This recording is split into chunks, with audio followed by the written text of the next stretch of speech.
Crazy കപ്പിൾസിന്റെ പുതിയൊരു വീഡിയോയിലേക്ക് എല്ലാവർക്കും സ്വാഗതം. ഇന്നത്തെ ഈ ഒരു വീഡിയോ ചെയ്യുമ്പോൾ എനിക്കറിയാം ഞാൻ ഈ പറയുന്ന കാര്യങ്ങൾ കൊണ്ടൊന്നും ഇവിടെ പ്രത്യേകിച്ചൊരു മാറ്റം വന്നിട്ടോ അല്ലെങ്കിൽ ആരോട് പറയുന്നു എന്നുള്ള മട്ടിലോ ഒക്കെ ആയിട്ടാണ്. പക്ഷെ കുറച്ച് നമ്മുടേതായ ഒരു പ്രതിഷേധം അല്ലെങ്കിൽ നമ്മുടേതായിട്ടുള്ള സങ്കടം, പരിഭവം ഇതൊക്കെ ഒന്ന് ഷെയർ ചെയ്യുന്നു എന്ന് വെച്ച് കഴിഞ്ഞാൽ ഒരു പക്ഷേ ഇത് ആർക്കെങ്കിലും അല്ലെങ്കിൽ എത്തേണ്ടടുത്ത് എത്തുമോ, ആരെങ്കിലും ഇതൊന്ന് കേൾക്കുകയോ ചെയ്തിട്ട് മാറ്റമൊന്നും നമ്മൾ പ്രതീക്ഷിക്കുന്നില്ലെങ്കിൽ പോലും ഇനി വരാൻ പോകുന്ന ഒരു തലമുറയുടെ അടുത്ത് എനിക്ക് പറയാനുള്ള കുറച്ച് കാര്യങ്ങൾ. ഈ ഒരു വീഡിയോ കേൾക്കുമ്പോൾ നിങ്ങൾ തീർച്ചയായിട്ടും തള്ള വൈബെന്നോ തന്ത വൈബെന്നോ എന്ത് തന്നെ നിങ്ങൾ അതിനെ പേരിട്ട് വിളിച്ചാലും ഇനി കണ്ടില്ലെങ്കിലും ഒന്നും അതിനകത്ത് ഒരു പ്രശ്നമുള്ള കാര്യമല്ല. ഞാനിങ്ങനെ ഒരു വീഡിയോ ചെയ്യാനായിട്ടുണ്ടായ ഒരു കാര്യം ഇപ്പൊ നമുക്കറിയാം.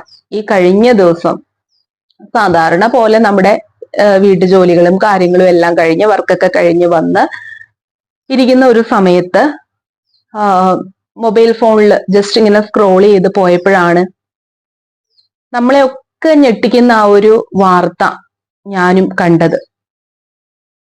വെഞ്ഞാറമൂട് കൂട്ടക്കൊലപാതകം. അറിയാം, പറയുമ്പോൾ നെഗറ്റീവാണ്, കേൾക്കുമ്പോൾ നെഗറ്റീവാണ്, കാണുമ്പോൾ നെഗറ്റീവാണ്.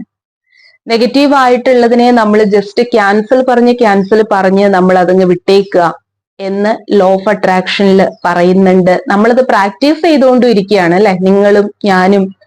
നമ്മൾ കുറച്ചു പേരെങ്കിലും അതെല്ലാം പ്രാക്ടീസ് ചെയ്തുകൊണ്ടിരിക്കുമ്പോൾ നെഗറ്റീവായിട്ടുള്ള കാര്യങ്ങളെ നമ്മൾ ഒരു പരിധിക്കപ്പുറം നമ്മുടെ മനസ്സിലേക്ക് എടുക്കരുത്, ആ ഫീലിങ്സ് ഉൾക്കൊള്ളരുത് എന്നൊക്കെ പറയുന്നുണ്ട്. അത് പ്രകാരം തന്നെ ഫസ്റ്റ് ടൈം ഈ ഒരു ന്യൂസ് കേൾക്കുമ്പോൾ എല്ലാവരെയും പോലെ പെട്ടെന്നൊരു ഞെട്ടലാണോ, വയറ്റിൽ നിന്നൊരു ആളൽ എന്നൊക്കെ പറയില്ലേ, അത് വന്നപ്പോഴേക്കും എനിക്ക് മനസ്സിലായി ഇതിന്റെ ഒരു തീവ്രത എന്ന് പറയുന്നത്. വേണ്ട, ഇനി വീണ്ടും ഇത് നമ്മൾ കാണുകയും കേൾക്കുകയും ചെയ്യും തോറും എനിക്കറിയാം അതെന്റെ മനസ്സിലേക്ക് എത്രത്തോളം അത് വരും എന്നുള്ളത് എനിക്ക് അറിയാവുന്നത് കൊണ്ട് ഞാൻ ആ ന്യൂസ് കേട്ടില്ല. പിന്നെ വീണ്ടും സ്ക്രോൾ ചെയ്ത് പോകുമ്പോൾ ഞാൻ നോക്കുമ്പോൾ അങ്ങനെയാണല്ലോ, ഹോട്ട് ന്യൂസ് അങ്ങനെയാണല്ലോ. നമ്മൾ യൂട്യൂബിലായാലും TV ന്യൂസിലായാലും ഒരു ചാനലിൽ മാറ്റി അടുത്ത ചാനലിൽ മാറ്റി ഇത് തന്നെയല്ലേ ഉണ്ടാവുള്ളൂ. അപ്പോ ഇതിങ്ങനെ ഇത്രയും കണ്ടിന്യൂസ് ആയിട്ട് വന്നപ്പോൾ എനിക്ക് മനസ്സിലായി അതിന്റെ ഒരു തീവ്രത എത്രത്തോളം ഉണ്ട് എന്നുള്ളത്. ഞാൻ ഫോൺ മാറ്റിവെച്ചു, കാരണം നോക്കിയാൽ എല്ലായിടത്തും അത് തന്നെ കാണാനുള്ളൂ. പിന്നെ വീണ്ടും നമ്മുടേതായ കാര്യങ്ങളിലേക്കൊക്കെ വരുമ്പോഴും എപ്പോഴും എന്റെ മനസ്സിലേക്ക് ഇങ്ങനെ വന്നു, എന്താ ദൈവമേ ഇങ്ങനെ കാണുന്നതും കേൾക്കുക. അപ്പോഴാണ് ഞാൻ പെട്ടെന്ന് ഓർത്തെ, കഴിഞ്ഞ ദിവസം ഞാനിട്ട ഒരു വീഡിയോയിൽ തന്നെ പറയുന്നുണ്ടായിരുന്നു, പാരന്റ്സ് കുട്ടികളുടെ അടുത്ത് ചെയ്യുന്നതായിട്ടുള്ള ക്രൂരതകളെ കുറിച്ച് പറഞ്ഞപ്പോഴും ഞാൻ അതിനകത്ത് പറഞ്ഞൊരു കാര്യമുണ്ട്. ഇത് മദ്യമോ അല്ലെങ്കിൽ മയക്കുമരുന്നിനോ ഒന്നും അടിമയായിട്ട് അല്ലെങ്കിൽ അങ്ങനെയുള്ള കാര്യങ്ങൾ കൊണ്ട് മക്കള് മാതാപിതാക്കളെ ഉപദ്രവിക്കുന്ന കാര്യങ്ങൾ കൊണ്ട് അവർക്കുള്ളതല്ല ഈ വീഡിയോ എന്ന് പറഞ്ഞുകൊണ്ടാണ് ഞാനത് ചെയ്യുന്നതും. എനിക്കെന്തോ ഞാൻ പറഞ്ഞൊരു കാര്യത്തിൽ നമ്മുടെ വാക്കുകൾ ചിലപ്പോൾ പറയില്ലേ അറം പറ്റുക എന്നുള്ള രീതിയിൽ, ദൈവമേ ആ വീഡിയോ ചെയ്ത ഉടനെ തന്നെ ഞാൻ കേൾക്കേണ്ടി വന്നതും കാണേണ്ടി വന്നതുമായിട്ടുള്ള ഒരു വാർത്ത ഇതായി പോയല്ലോ എന്നോർത്തു. ക്യാൻസൽ പറഞ്ഞു വിട്ടു. പിന്നെ കുറച്ച് നമുക്കൊരു മനസ്സിനൊരു സമാധാനം കിട്ടാൻ വേണ്ടിയിട്ട് പല മോട്ടിവേഷണൽ വീഡിയോസ്, നല്ല നല്ല വീഡിയോസ്, ചില സിനിമകളുടെ ഭാഗങ്ങള്, പാട്ട്, ഇങ്ങനെയുള്ളതൊക്കെ കേൾക്കാനായിട്ട് തുടങ്ങി. അങ്ങനെ ആ ഒരു ദിവസം സാധാരണ പോലെ പോയി. പിറ്റേ ദിവസം കോളേജിൽ ചെല്ലുമ്പോഴും അവിടെ നിന്നും കേൾക്കുന്ന ന്യൂസ് ഇതാണ്. ഇന്നലത്തെ ന്യൂസ് കേട്ടോന്ന് ചോദിച്ചാണ് ആളുകൾ പറയുന്നത്. അപ്പോഴും നമ്മൾ ഒരു പരിധി വരെ ഓക്കെ, അതിനകത്ത് ഒരുപാട് ഇൻവോൾവ് ആകാതെ നമ്മൾ അതിങ്ങനെ മാറ്റി മാറ്റി നോക്കി. പക്ഷേ ഇന്നലെ വൈകിട്ട് ഞാൻ കാണേണ്ടി വന്ന അതിലെ ഒരു കാര്യം ആണ് ഇന്ന് ഈ ഒരു വീഡിയോ ചെയ്യാനായിട്ട് എന്നെ പ്രേരിപ്പിച്ചത്. മറ്റൊന്നുമല്ല, ഇതുപോലെ കണ്ടുപോയപ്പോഴാണ് എനിക്കത് കാണേണ്ടിയിരുന്നില്ല എന്ന് തോന്നിപ്പോയി. കാരണം ആ ഒരു CCTV വിഷ്വൽസ് ആണ് 24 ന്യൂസിന്റെ ഒരു ഇതിലാണ്, ഞാൻ യൂട്യൂബിൽ തന്നെ കണ്ടത്. 24 ന്യൂസിന്റെ ഒരു ഇതിലാണ് ആ കുട്ടി മന്തി വാങ്ങാനായിട്ട് വരുന്നതും പോകുന്നതും ആ കാത്തിരിപ്പും ഒക്കെ ഇത് കഴിഞ്ഞിട്ട് ആ കുട്ടികളുടെ ടീച്ചേഴ്സ്, HM ടീച്ചേഴ്സും പറയുന്ന, അപ്പൊ ആ ക്ലാസ് റൂം കാര്യങ്ങളൊക്കെ കാണിച്ചു കഴിഞ്ഞപ്പോ എനിക്ക് പിന്നെ ഈ വീഡിയോ കാണേണ്ടിയിരുന്നില്ല എന്ന് തോന്നിയിട്ട് ഞാനത് ഫോൺ മാറ്റി വെച്ചിട്ട് എന്റെ മനസ്സിൽ നിന്ന് അത് പോകുന്നില്ല ആ ഒരു കാര്യം. ഞാൻ എത്ര ക്യാൻസൽ പറഞ്ഞു, ഓപ്പനോ പ്രയർ ഒക്കെ ഞാൻ ചൊല്ലി. ഇതൊക്കെ ചൊല്ലി കഴിഞ്ഞിട്ടും കുറെ സമയങ്ങൾ കഴിഞ്ഞിട്ട് വീണ്ടും മനസ്സിലേക്ക് ആ കുട്ടിയുടെ, ആ അനുജന്റെ മുഖം എന്റെ മനസ്സിലേക്ക് ഇങ്ങനെ വരിക. മുഖം എന്ന് വെച്ചാ എന്താ പറയാ, ആ ഒരു സീനാണ്, മുഖം എടുത്ത് കാണിക്കുന്നില്ല, എന്നാലും അതിങ്ങനെ വന്നു കഴിഞ്ഞപ്പോ ഞാൻ ഹസ്ബൻഡൊക്കെ വന്നപ്പോ ആളുടെ അടുത്തത് പറഞ്ഞപ്പോ പറഞ്ഞു, നീ തന്നെയല്ലേ പറയണേ ഇത്തരം കാര്യങ്ങൾ, ഇതൊക്കെ അത് വിട്ടേക്ക്, ഇതൊക്കെ ലോകത്ത് സംഭവിച്ചുകൊണ്ടിരിക്കുന്ന കാര്യങ്ങളാണ്, ഇതല്ല ഇനി കുറച്ച് ദിവസങ്ങൾ കഴിഞ്ഞാൽ ഇതിലപ്പുറമുള്ള ന്യൂസ് ചിലപ്പോൾ കേൾക്കേണ്ടതായിട്ടും കാണേണ്ടതായിട്ടും ഒക്കെ വരും, ഇതൊന്നും നമ്മൾ പറഞ്ഞിട്ട് കാര്യമില്ല, നമുക്ക് വേറൊന്നും ചെയ്യാനായിട്ട് സാധിക്കില്ല എന്നുള്ളത് പറഞ്ഞപ്പോ ഞാൻ വിചാരിച്ച ഒരു കാര്യമാണ്, ശരിയാണ്, നമ്മളെ കൊണ്ടൊന്നും ചെയ്യാൻ പറ്റില്ലായിരിക്കാം. പക്ഷെ ഞാൻ വിചാരിച്ചു സോഷ്യൽ മീഡിയ എത്രത്തോളം സ്വാധീനം ചെലുത്തുന്നുണ്ട് എന്നുള്ള ഒരു കാര്യം. എത്രയോ കുട്ടികൾ സ്കൂളില് പ്രാസംഗിക വിഷയമായിട്ട് തെരഞ്ഞെടുക്കുന്നു സോഷ്യൽ മീഡിയയുടെ ഇൻഫ്ലുവൻസ് എന്ന് പറഞ്ഞിട്ട്. എന്താ ഈ സോഷ്യൽ മീഡിയ? സിനിമ, സീരിയല്, നമ്മൾ കാണുന്ന ഈ യൂട്യൂബ്, ഇൻസ്റ്റ, വാട്സപ്പ്, ഫേസ്ബുക്ക്, ഇതെല്ലാം അടങ്ങുന്നതല്ലേ.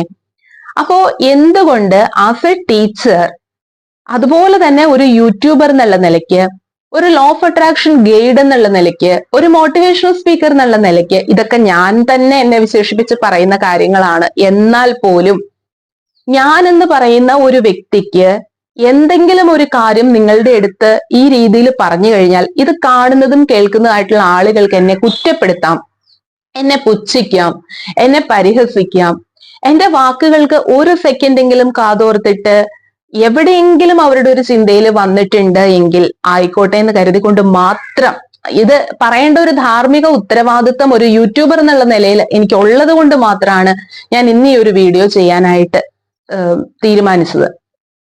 ഇതില് ആരെയാണ് ഞാൻ നമ്മൾ ആരെയും കുറ്റപ്പെടുത്തുന്നോ നമ്മൾ ആരെയും നന്നാക്കാൻ ശ്രമിക്കുന്നോ ഒന്നുമില്ല. പക്ഷെ എനിക്ക് ഇതിനകത്ത് ഈ ഒരു കാര്യം കേട്ട് കഴിഞ്ഞപ്പോ പറഞ്ഞ ഒരു കാര്യമാണ്, സോഷ്യൽ മീഡിയയിൽ ഇപ്പൊ സിനിമകൾ ഒരുപാട് വരുന്നുണ്ട്. ഞാൻ കാലങ്ങളായി തിയേറ്ററിൽ പോയിട്ട് സിനിമ കണ്ടിട്ട് അത് ഒരിക്കലും അതെന്റെ എന്താ പറയണ കഴിവ് കേടാന്ന് തന്നെ ഞാൻ പറയുന്നു.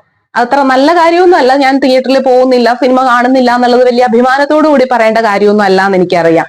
പക്ഷെ എന്തോ അങ്ങനെ തിയേറ്ററിൽ പോയി കാണാൻ തക്കവണ്ണം എന്നെ തോന്നിപ്പിച്ച കാര്യങ്ങളൊന്നും, പ്രത്യേകിച്ച് അങ്ങനെ ഒരു സിനിമ വരുമ്പോൾ ഇതെന്തായാലും എനിക്ക് തിയേറ്ററിൽ പോയി കണ്ടേ പറ്റൂ എന്ന് എനിക്ക് തോന്നത്തക്ക ഫീലിംഗ് വരത്തക്ക ഒരു സിനിമ, ചിലപ്പോൾ ഞാൻ കുറച്ച് പഴഞ്ചനായിട്ട് ചിന്തിക്കുന്നത് കൊണ്ടായിരിക്കാം, അല്ലെങ്കിൽ പഴയ സിനിമകളെ കുറച്ച് ഇഷ്ടപ്പെടുന്നതുകൊണ്ടായിരിക്കാം. ഇതൊക്കെ ജനറേഷൻ ഗ്യാപ്പ് വരുമ്പോൾ സ്വാഭാവികമായിട്ടും എല്ലാവരും പറയുന്ന കാര്യമാണ്. നിങ്ങൾ പഴമയെ ഇഷ്ടപ്പെടുന്നു, അതുപോലെയാണ് ഞങ്ങളുടെ ഇപ്പോഴത്തെ ഇത്. ഇനി ഇപ്പോഴത്തെ ജനറേഷൻ ഒരു കുട്ടികൾ ഉണ്ടായി കഴിയുമ്പോൾ അന്ന് വരുന്ന സിനിമകൾ കാണുമ്പോഴും ഇവര് പറയും, ഈ തലമുറയിലെ സിനിമകളെ കുറിച്ച് അവർ പറയാനായിട്ട് തുടങ്ങും. എന്നിരുന്നാലും സത്യനന്ദിക്കാടിന്റെയും സിബി മലയിലിന്റെയും ഒക്കെ സിനിമകൾ നമ്മൾ കുറേ കണ്ടിട്ടുണ്ട് അല്ലെ. അങ്ങനെയൊക്കെയുള്ള ഒരു കാലവും ആ ഒരു സിനിമകളുടെ ഒക്കെ ഗുണവും ഗുണമേന്മയും ക്വാളിറ്റി, അല്ലെങ്കിൽ അത്തരം സിനിമകൾ നൽകുന്ന മെസ്സേജ് ഒക്കെ ഇന്ന് നൽകുന്നുണ്ടോ എന്ന് ചോദിച്ചാൽ എനിക്ക് അറിയില്ല. കാരണം എന്താന്ന് വെച്ചാൽ ഞാൻ ഇപ്പോഴത്തെ സിനിമകൾ കാണാറില്ലാത്തത് കൊണ്ട്. അതുകൊണ്ട് കാണുന്നവർക്കേ അതിനെ വിലയിരുത്താനായിട്ട് സാധിക്കുകയുള്ളൂ എന്നുള്ളത് എനിക്കറിയാം. എന്നിരുന്നാലും ഒരു പരിധി വരെ ഞാൻ പറയാം, വയലൻസിനെ പ്രൊമോട്ട് ചെയ്യുന്ന സിനിമകള് അതെടുക്കുന്ന ആളുകളോട് എടുക്കരുതെന്ന് പറയാനായിട്ട് സാധിക്കില്ല. ഇപ്പൊ വന്നിരിക്കുന്ന ഈ ഒരു സംഭവത്തെ അടിസ്ഥാനപ്പെടുത്തി ഞാൻ നോക്കുമ്പോൾ മിക്കതിലും കാണുന്ന ഒരു കമന്റ് ആണ് മാർക്കോ സിനിമയ്ക്കെതിരെയായിട്ട് പറയുന്ന കാര്യങ്ങൾ. വയലൻസിനെ പ്രോത്സാഹിപ്പിക്കുന്ന ഒരു സിനിമ, അല്ലെങ്കിൽ വയലൻസിന് എതിരെ പറയേണ്ടത് ഒരു കാര്യത്തിനെ കുറിച്ച് ഇപ്പോഴത്തെ തലമുറയിൽ ഇത്രയും വയലൻസ് ക്രിയേറ്റ് ചെയ്യപ്പെടാൻ സോഷ്യൽ മീഡിയ സ്വാധീനിക്കുന്നതിന്റെ തെളിവാണ് ഇത്തരം സിനിമകൾ എന്നൊക്കെ പറഞ്ഞ്. ഞാനൊരു പ്രൊമോ പോലും ആ സിനിമയുടെ കണ്ടിട്ടില്ല, കേട്ടിട്ടേ ഉള്ളൂ. എന്നാൽ പോലും ഒരു കാര്യം അതിനകത്ത് പറയാം, ഈ നെഗറ്റീവായിട്ട് നമ്മൾ പറയുന്ന കാര്യങ്ങൾ, ഇപ്പൊ ഒരു സംഭവം വരുമ്പോൾ നമ്മൾ എത്രത്തോളം നെഗറ്റീവായിട്ട് പറയുന്നോ, നെഗറ്റീവാണ് സോഷ്യൽ മീഡിയയിൽ പോസിറ്റീവായിട്ട് വരിക. നിങ്ങൾ അത് ഏത് വേണമെങ്കിലും എടുത്തു നോക്കിയോ. ഇപ്പൊ മാർക്കോ സിനിമയ്ക്കെതിരെ നമ്മൾ പ്രചാരണം നടത്തി കുറെ ഡയലോഗുകൾ പറഞ്ഞു, അങ്ങനെയാണ് ഇങ്ങനെയാണെന്ന് പറയുമ്പോൾ ആ സിനിമയ്ക്ക് കിട്ടുന്ന പ്രൊമോഷൻ ആണ് എന്ന് നമ്മൾ മറക്കരുത്. വ്യൂസ് ഉണ്ടോ, വ്യൂവേഴ്സ് ഉണ്ടോ, കാണാൻ ആളുകളുണ്ടോ, കൊമേഴ്ഷ്യൽ അടിസ്ഥാനത്തിൽ എല്ലാ ആളുകൾക്കും വേണ്ട ഒറ്റ കാര്യമുള്ളൂ ഇപ്പൊ പണം എന്ന് പറയുന്നത്. ഈ പണം കിട്ടുന്നതിനായിട്ട് വ്യൂസ് കൂടുന്ന ഒരു കാര്യമാണ് എങ്കിൽ ആർക്കും എന്തും സ്വന്തം ഫാമിലിയെ പോലും ചെളിവരെ എറിയുന്നതിന് മടിയില്ലാത്തൊരു കാലമാണ്. അത് പറയണതിൽ ഒരു സംശയവും ഇല്ല. അതുകൊണ്ട് തന്നെയാണ് ഓരോ വീട്ടിലെ പ്രശ്നങ്ങൾ തീർച്ചയായിട്ടും യൂട്യൂബിലൂടെ ആളുകൾ വിളിച്ചുകൂവി പറയുമ്പോഴും, സ്വന്തം വീട്ടിലെ പ്രശ്നങ്ങൾ പബ്ലിക്കിന് മുമ്പായിട്ട് കാണിക്കുമ്പോഴും അവർക്കൊരു ലക്ഷ്യമുള്ളൂ, മലയാളികൾക്ക് എന്നും മറ്റുള്ളവരുടെ പ്രശ്നങ്ങൾ കാണാൻ താല്പര്യമാണ്, സന്തോഷമാണ്, അവരത് കാണും. Why not? പിന്നെ എന്തുകൊണ്ട് അവർക്ക് വീഡിയോ ഇട്ടുകൂടാ? അത് കാണാൻ ആളുകളുണ്ട് എങ്കിൽ അവർക്ക് വ്യൂസ് കിട്ടും, അവർക്ക് പണം കിട്ടും. ഇതുപോലെ തന്നെയാണ് കൊമേഴ്ഷ്യൽ അടിസ്ഥാനത്തിൽ ഇറങ്ങുന്ന എല്ലാ സിനിമകളും. ഇന്നത്തെ തലമുറ അത് കാണുന്നുണ്ട്. ഗെയിമില് പോലും ഈ വെടിവെപ്പും കാര്യങ്ങളും ഒക്കെയുള്ള ഗെയിം കാര്യങ്ങൾ, ഈ ഗെയിം ഡെവലപ്പേഴ്സ് ഉണ്ടല്ലോ, അവരത് കൊണ്ടുവന്നിട്ടുണ്ടെങ്കിൽ അറിയാം ഇതിനാണ് ഏറ്റവും കൂടുതൽ ഡിമാൻഡ്, ഇതിനും ആളുകളുണ്ട്. അപ്പൊ ഇതിന്റെ മേക്കേഴ്സിനോട് എനിക്ക് ഒന്നും പറയാനില്ല. ഞാൻ നല്ല എന്നെ പോലെ ഒരു 100 പേര് ശബ്ദം ഉയർത്തിയാൽ പോലും ഇവിടെ ഒരു ചുക്കും സംഭവിക്കാൻ പോകുന്നില്ല എന്നുള്ള തിരിച്ചറിവോട് കൂടി തന്നെയാണ് ഞാൻ ഈ വീഡിയോ ചെയ്യുന്നത്. എങ്കിലും ചില പ്രതിഷേധങ്ങളായിട്ട് ഉള്ള കാര്യങ്ങൾ അറിയിക്കുക തന്നെയാണ്. ഇതൊക്കെ ഇവിടെ തന്നെയല്ലേ നടക്കുന്നുള്ളൂ എന്ന് ആലോചിക്കുമ്പോഴാണ് മറ്റൊരു കാര്യം, ഇതൊക്കെ സൗദിയിലോ അതുപോലുള്ളൊരു സ്ഥലത്തോ ഇങ്ങനെയുള്ള ഇത്രയും ക്രൂരകൃത്യങ്ങൾ ഒരു മടിയും കൂടാതെ ആളുകളെ കൊല ചെയ്യുക എന്ന് പറയുന്ന ഒരു കാര്യം അവിടെ നടക്കുവോ? ഒരിക്കലും ഇല്ല. ഒരിക്കലും നടന്നു കഴിഞ്ഞാൽ പിന്നെ അത് ചെയ്യാനായിട്ട് ആ വ്യക്തിയുടെ തല അവിടെ ഉണ്ടാവില്ല എന്നുള്ളത് തന്നെ. നിയമങ്ങൾ അതിശക്തമാകുമ്പോൾ ഭയം വരും. ഇനി നിയമത്തെ ഒന്നും നിങ്ങൾ പേടിക്കേണ്ട മക്കളെ. നിങ്ങൾ നിയമത്തെയോ അല്ലെങ്കിൽ ഈ പറയുന്ന ഭരണകൂടത്തെയോ ഒന്നും നിങ്ങൾ പേടിക്കേണ്ട. പക്ഷെ പേടിക്കേണ്ടതായ ഒരു കാര്യമുണ്ട്. അതാണ് ദൈവം എന്ന് പറയുന്നത്, കർമ്മ എന്ന് പറയുന്നത്. നിങ്ങൾ ഇന്ന് ചെയ്യുന്നതിന് ഇത് നിങ്ങൾ അനുഭവിക്കാതെ ഒരിക്കലും നമ്മൾ പറയും ഓക്കെ മരണം, ഇപ്പൊ വധശിക്ഷ 10 പേരെ കൊന്നു എന്ന് പറഞ്ഞാൽ കൂടിപ്പോയാൽ എന്താ വധശിക്ഷയ്ക്ക് വിധിക്കും, ഇത്രയല്ലേ ഉള്ളൂ എന്ന് പോലും കൂളായി ചിന്തിക്കുന്നവരുടെ അടുത്ത് ഞാൻ ഒരു കാര്യം പറയാം, വധശിക്ഷയൊക്കെ ഏറ്റവും ലീസ്റ്റ് ആണ്. ഒരു തെറ്റ് ചെയ്യുമ്പോൾ അതിൽ മരണപ്പെടുക എന്ന് പറയണതൊക്കെ പണിഷ്മെന്റ് എന്ന് പറയുന്നത് വളരെ ചെറുതാണ്. ദൈവമുണ്ടെങ്കിൽ ആത്മാവും ഉണ്ട് എന്നുള്ളത് ആരും മറക്കണ്ട. ഈ പറയുന്ന ആത്മാവെന്ന് പറയുന്നത് ശരീരം മാത്രമേ ഇല്ലാതെയാകുന്നുള്ളൂ. അതിനനുഭവിക്കാനായിട്ട് തലമുറകൾ അതിനനുഭവിക്കാനായിട്ടുള്ള കാര്യങ്ങൾ, കർമ്മ എന്ന് പറയുന്ന ഒരു കാര്യത്തിൽ നിങ്ങൾ വിശ്വസിക്കുന്നുണ്ടെങ്കിൽ അതിനെ നിങ്ങൾ ഭയക്കണം. നിങ്ങൾ നിങ്ങളുടെ ആത്മാവിനെ ഭയക്കണം. നിങ്ങൾ കർമ്മ എന്നുള്ളതിനെ ഭയക്കണം. അല്ലാതെ ഒരു നിയമത്തെയും ഭരണകൂടത്തെയും പോലീസിനെയും പട്ടാളത്തെയും ഒന്നും അല്ല നിങ്ങൾ ചെയ്യുന്ന ഒരു പ്രവൃത്തി കൊണ്ട് നിങ്ങൾ ഭയക്കേണ്ടത്. ഇനി വരുന്ന തലമുറയുടെ അടുത്ത് എനിക്ക് ഒരു കാര്യം പറയാനുള്ളൂ, നിങ്ങൾക്ക് ഒരുപാട് ഓപ്പർച്യൂണിറ്റീസ് ഉണ്ട് ഇവിടെ, ഏത് രീതിയിൽ വേണമെങ്കിലും പോവാനായിട്ട്. പക്ഷെ നിങ്ങൾക്ക് തീരുമാനിക്കാം. ഒരു കാര്യം ചെയ്യുമ്പോൾ നിങ്ങൾ പറയുന്ന പോലെ ന്യൂ ജനറേഷൻ ആണ്, ഞങ്ങൾ എൻജോയ് ചെയ്യാൻ വന്നവരാണ്, ഞങ്ങൾ ഈ ലോകത്ത് ആസ്വദിക്കാൻ, എല്ലാവരും അതെ. നമ്മൾ ലോ ഓഫ് അട്രാക്ഷനിൽ പറയുന്നേ, നമ്മൾ ജീവിക്കുന്ന ഓരോ നിമിഷവും ആസ്വദിച്ച് ജീവിക്കുക, സന്തോഷമായിട്ട് ജീവിക്കുക. ഈ സന്തോഷം എന്ന് പറയുന്നത് മറ്റൊരാളെ വേദനിപ്പിക്കാൻ ഇടയാകാത്തതായിരിക്കുക എന്ന് പറയുമ്പോൾ ഇപ്പൊ അതിനകത്ത് ഞാനൊരു എക്സാമ്പിൾ പറയാം. സയൻസ് തീരെ ഇഷ്ടമല്ലാത്ത ഒരു കുട്ടി, മകന് ഡോക്ടർ ആവണമെന്ന് അശേഷം ആഗ്രഹമില്ല. പക്ഷെ പാരന്റ്സിന് അവനെ ഡോക്ടർ ആക്കണം എന്നാണ് ആഗ്രഹം. അച്ഛനും അമ്മയും ഡോക്ടർ ആയിരിക്കാം, അല്ലെങ്കിൽ കുടുംബക്കാരാരെങ്കിലും ഡോക്ടർമാരായിരിക്കാം. അതുകൊണ്ട് തന്റെ മകനും ഡോക്ടർ ആവണം, അല്ലെ മകളും ഡോക്ടർ ആവണം. അതിന്റെ പേരിൽ ആ കുട്ടിക്ക് ഡോക്ടർ ആകാൻ സാധിച്ചില്ല. ആ കുട്ടിയുടെ ഇഷ്ടം സന്തോഷം കണ്ടെത്തി മറ്റൊരു ജോലി കാര്യങ്ങൾ തെരഞ്ഞെടുത്തു. അതിൽ ആ പാരന്റ്സ് ദുഃഖിക്കുന്നു എന്നുള്ളതിൽ നമുക്കൊന്നും ചെയ്യാൻ പറ്റില്ല. അങ്ങനെയുള്ള കാര്യങ്ങളിൽ വിഷമിച്ചോട്ടെ എന്ന് തന്നെ ഞാൻ പറയുള്ളൂ. കാരണം എല്ലാവരെയും ഒന്ന് സന്തോഷപ്പെടുത്തി ഇവിടെ മുന്നേറ്റ് പോകാൻ പറ്റില്ല. അല്ലെങ്കിൽ നിങ്ങൾ ഇഷ്ടപ്പെട്ട ഒരു പങ്കാളിയെ വിവാഹം കഴിച്ചു, അത് വേറെ ആർക്കും ഇഷ്ടമായില്ല, നിങ്ങൾ നിങ്ങളുടെ സന്തോഷമായിട്ട് നിങ്ങൾ ജീവിക്കുന്നു, ഓക്കെ, അതിൽ മറ്റുള്ളവർ ദുഃഖിക്കുന്നതിലും നമുക്കൊന്നും പറയാൻ പറ്റില്ല. പക്ഷെ ഞാൻ ഇവിടെ ഉദ്ദേശിക്കുന്ന കാര്യം അതല്ല. നിങ്ങൾ നിങ്ങളുടെ സന്തോഷത്തിന് വേണ്ടിയിട്ട് ഒരു കാര്യം ചെയ്യുമ്പോ അതിൽ മറ്റാരെയും ശാരീരികമായിട്ടോ മാനസികമായിട്ടോ അവിടെ വേദനിപ്പിച്ചിട്ട് ആകരുത്. ഞാൻ ആദ്യം പറഞ്ഞ 2 കാറ്റഗറിയിലുള്ള വേദന വിഷമല്ല, അതവിടെ നിന്നോട്ടെ. അതല്ലാതെ ഇവിടെ എല്ലാവർക്കും ജീവിക്കാൻ അവകാശമുള്ളതാ. സൃഷ്ടിച്ചത് ആരാണോ അത് മെയിൻറ്റെയിൻ ചെയ്തുകൊണ്ട് പോകല് മാത്രമാണ് നമ്മുടെ ഉത്തരവാദിത്വം, നമ്മുടെ ജോലി. സംഹരിക്കുക എന്നുള്ളത് നമ്മുടെ ജോലി അല്ല മക്കളെ. അതിപ്പോ നമ്മൾക്ക് സംഹരിക്കാൻ റൈറ്റ് ഇല്ല. ഒരു മനുഷ്യന് ഒരു ജീവികളെ പോലും കൊല്ലാൻ റൈറ്റ് ഇല്ല എന്ന് പറയും, അത് പോട്ടെ. ഒരു മനുഷ്യന് മറ്റൊരു മനുഷ്യനെ ഒരിക്കലും അതിനകത്ത് കൊല്ലാനായിട്ട് അവകാശമില്ല, റൈറ്റ് ഇല്ല. അത് നിങ്ങൾ ആദ്യം മനസ്സിലാക്കുക. നിങ്ങൾ സൃഷ്ടിച്ചതല്ല അത്. ഇനി സൃഷ്ടിച്ചവർക്ക് പോലും അത് സംഹരിക്കാനുള്ള റൈറ്റ് ഇല്ല. അപ്പോ ഒരു കാര്യം മാത്രം നിങ്ങൾ ചിന്തിക്കുക, ഈ പറയുന്ന കൊല്ലും കൊലയും കാര്യങ്ങളും എല്ലാം നമ്മൾ കാണുന്നുണ്ടാവും, കേൾക്കുന്നുണ്ടാവും, സിനിമകൾ ഉണ്ടാവും, സിനിമകൾ വരും പോകും. ഇതിനെയൊക്കെ ആളുകൾ അംഗീകരിക്കും, കുറെ കഴിയുമ്പോൾ റിജക്റ്റ് ചെയ്യും, ഇത്രയൊക്കെ ഉള്ളൂ.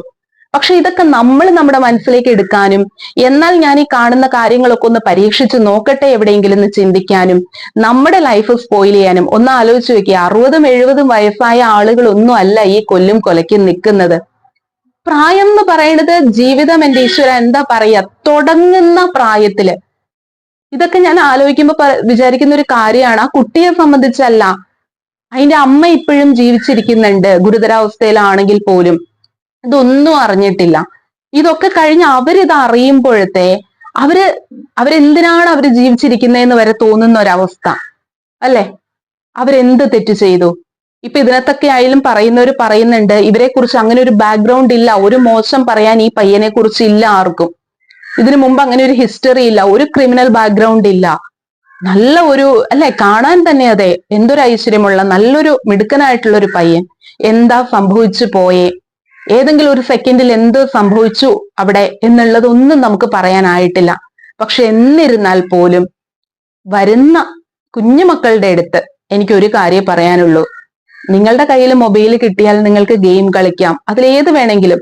പറയുമ്പോ പറയില്ലേ ഇതൊക്കെ സിനിമയല്ലേ, ഇതൊക്കെ ഗെയിം അല്ലേ, ഇത് ഇത്രയേ ഉള്ളൂ. സിനിമയുടേതായ രീതിയിൽ എടുക്കണം.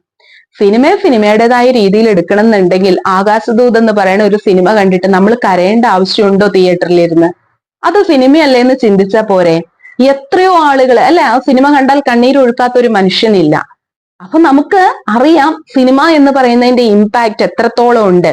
പണ്ടത്തെ എന്താ പറയണേ നിറം അല്ലെങ്കിൽ അനിയത്തിപ്രാവൊക്കെ കണ്ടു കഴിഞ്ഞിട്ട് പ്രണയിക്കാത്ത ആളുകൾക്ക് പോലും പ്രണയം എന്ന് പറയുന്ന ഒരു ഫീലിംഗ് ഉണ്ടാക്കണമെങ്കിൽ ആ സിനിമയുടെ ഇൻഫ്ലുവൻസ് തന്നെയാണത് അല്ലെ. കുറേ നാള് കൂടിയിട്ട് ഈ അടുത്തിടെ ഞാൻ കണ്ട ഒരു സിനിമ മൊബൈലിൽ തന്നെയാണ്. ഹസ്ബൻഡാണ് എന്നെ കാണിച്ചു തന്നത്, ആള് ഫോണിൽ വെച്ച് കഴിഞ്ഞിട്ട്. ഒരു പഴഞ്ചൻ പ്രണയകഥ. എനിക്കെന്തോ ഭയങ്കരമായിട്ട് ഇഷ്ടപ്പെട്ടു. നമ്മുടെ അടുത്ത് എവിടെ ഈ പെരുമ്പാവൂർ പരിസര പ്രദേശങ്ങളിലൊക്കെ ആയിട്ട് ഷൂട്ട് ചെയ്തൊരു സിനിമയാണ്. വലിയ താരനിരയൊന്നും ഉള്ള സിനിമയല്ല. പക്ഷെ ആ ഫിലിം തീരണ വരെ ഒറ്റ സ്ട്രെച്ചിൽ ഞാൻ ആ ഫിലിം കണ്ടു തീർത്തു. എന്തോ ഒരു ഇഷ്ടം. കൊമേഴ്ഷ്യലി ഒട്ടും വിജയിക്കാത്തൊരു പടമാണ്. ആളുകൾ പേര് കേട്ടിട്ടുണ്ടോ എന്ന് തന്നെ എനിക്കറിയില്ല. പക്ഷെ എന്തോ നല്ലൊരു മെസ്സേജ് നൽകുന്ന അത്തരം സിനിമകളൊക്കെ ഒരുപാടുണ്ട്. പക്ഷെ അതൊന്നും ആർക്കും വേണ്ട, ആരും ശ്രദ്ധിക്കപ്പെടുന്നില്ല. ആളുകൾക്ക് വേണ്ടത് കൊമേഴ്ഷ്യൽ അടിസ്ഥാനത്തിൽ ഇതുപോലെ ഇറങ്ങുന്ന സിനിമകളും കാര്യങ്ങളും, കുറെ റീച്ച് കിട്ടാനായിട്ടുള്ള കാര്യങ്ങൾ, വ്യൂസ് കിട്ടാനായിട്ടുള്ള കാര്യങ്ങൾ. ഈ കഴിഞ്ഞ ദിവസം തന്നെ കണ്ടതാണ്, എവിടെ കണ്ണൂരാണ് ഏതോ ഒരു സ്ഥലത്താണ് ഒരു സ്ത്രീയുടെ ചെവിയില് പാമ്പ് കയറിയതായിട്ട് അതിന്റെ വീഡിയോ എടുത്ത് ഷൂട്ട് ചെയ്തതായിട്ടുള്ള കാര്യങ്ങളൊക്കെ. അതൊക്കെ ഇല്ലാത്ത കാര്യങ്ങളെ അതേ രീതിയിൽ ചിത്രീകരിച്ച് കാണിച്ചു എന്നൊക്കെയാണ് പറയപ്പെടുന്നത്. ഇപ്പൊ എന്ത് തന്നെയാണെങ്കിലും നല്ലത് ചെയ്യുന്നതിനൊന്നും റീച്ച് ഇല്ല, വീഡിയോസ് ഇല്ല, വ്യൂസ് ഇല്ല. എന്ത് പൊട്ട കാണിച്ചാലും എന്ത് തലകുത്തി ഇവിടെ കിടന്ന് മറിയുന്ന രീതിയിലുള്ള കുറെ കാര്യങ്ങൾ കാണിച്ചാൽ, അതായത് ചുരുക്കം പറഞ്ഞാൽ കുറെ നമ്മുടെ ഫാമിലിയിലെ പ്രശ്നങ്ങളോ മറ്റതോ മറിച്ചതോ അല്ലെങ്കിൽ കത്തിക്കുത്തോ കൊലപാതകം ഇങ്ങനെയൊക്കെ കാണിച്ചിട്ടുണ്ടെങ്കിൽ അവിടെ ആളുകളുടെ ശ്രദ്ധയുണ്ട്, കാണാൻ ആളുകളുണ്ട്, പറയാൻ ആളുകളുണ്ട്, വ്യൂസ് ഉണ്ട്. എവിടെയാണ് മാറ്റം വരുത്തേണ്ടതെന്ന് കാണുന്ന ഓരോരുത്തരും ഒന്ന് ചിന്തിച്ചു നോക്കൂ. നമുക്കതൊക്കെ പോട്ടെ, ഈ ടോപ്പിക്ക് ഞാൻ ഇവിടം കൊണ്ട് ജസ്റ്റ് പറഞ്ഞ് അത് വിട്ടു. ഞാൻ ക്യാൻസൽ തന്നെ അതിനകത്ത് കുറെ തവണ പറഞ്ഞു. നമുക്ക് സ്റ്റേ പോസിറ്റീവ് വൈബ്രേഷനുള്ള അല്ലെങ്കിൽ അത്തരം വൈബ്രന്റ് ആയിട്ടുള്ള എവിടെയും ചെറിയൊരു പുഞ്ചിരിയോട് കൂടിയിട്ട് പോസിറ്റിവിറ്റി പരത്തുന്നതായിട്ടുള്ള കാര്യങ്ങൾ നമുക്ക് ഓരോരുത്തർക്കും ചെയ്യാൻ നോക്കാം. ഓരോ വീട്ടിലും ഇതുപോലെ കുറെ ആളുകൾ ചിന്തിച്ചിട്ട് അവരെല്ലാം ഇതുപോലെ തന്നെ എന്തെങ്കിലും അവരിടുന്ന ഒരു കണ്ടന്റ്, ഇപ്പൊ ഒരു കണ്ടന്റ് ഇല്ലാതെ ചെയ്യുന്നതായിട്ടുള്ള കാര്യങ്ങൾ ഉണ്ടാവും. ഇപ്പൊ ഞാൻ ഈ ചെയ്യുന്നതിൽ പ്രത്യേകിച്ച് കണ്ടന്റ് ഉണ്ടായിട്ടല്ല, എനിക്ക് നിങ്ങളുടെ അടുത്ത് കുറച്ച് കാര്യങ്ങൾ പറയണം തോന്നി അത് പറഞ്ഞു. പക്ഷെ എന്തിലും നമുക്കൊരു പോസിറ്റീവ് മെസ്സേജ് നൽകുന്ന എന്തെങ്കിലും ഒരു കാര്യം ഒരാൾ ചെയ്തിട്ടുണ്ടെങ്കിൽ ഉണ്ടല്ലോ, ഉറപ്പായിട്ടും നമുക്ക് എന്തെങ്കിലും മാറ്റങ്ങൾ ഇവിടെ വരുത്താനായിട്ട് സാധിക്കും. അപ്പോ ഇത്രയേ ഉള്ളൂ ഇന്ന് എനിക്ക് നിങ്ങളുടെ അടുത്ത് പറയാനായിട്ടുള്ള ഒരു കാര്യം. മറ്റൊരു വീഡിയോയുമായിട്ട് നമുക്ക് ഉടനെ തന്നെ കാണാം. Thank you.